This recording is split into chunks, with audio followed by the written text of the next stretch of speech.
நீங்கள் வெளியே புறப்பட்டு போய் கொளுத்த கன்றுகளைப் போல வளருவீங்க. இன்றைக்கி நிறைய குடும்பத்தில் கர்த்தர் வளர செய்யணுன்ட்டு விரும்புகிறார். வளரணும், ஒரு வளர்ச்சி இருக்கணும். ஏதோ நான் இயேசுவை ஏற்றுக்கொண்டுட்டேன், நான் கர்த்தரோடு இருக்கிறேன், நல்லா நான் ஜெபிக்கிறேன், அந்நிய பாஷை பேசுகிறேன், எனக்கு ஆண்டவர் நிறைய கிருபை வரங்களை கொடுத்துக்கிறார் சொல்லிட்டு உன் குடும்பத்தில் ஒரு ஆசீர்வாத வளர்ச்சி இல்லாமல் இருக்கக்கூடாது.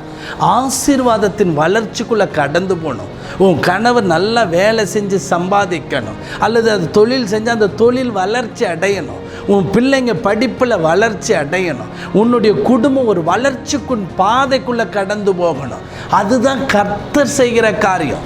இன்றைக்கி உங்கள் குடும்பத்தில் உங்கள் பிள்ளைங்க சரியாக படிக்காமல் இருக்கலாம், இல்லை உங்கள் கணவர் வேலைக்கு போகாமல் இருக்கலாம், அல்லது உங்கள் பிஸ்னஸ் கீழே விழுந்த நிலைமையில் இருக்கலாம். சில பிஸ்னஸ் நார்மலாக ஆசீர்வாதத்துக்குள்ளே ஒரு வளர்ச்சி இல்லாமல் போய் கொண்டு இருக்கும்.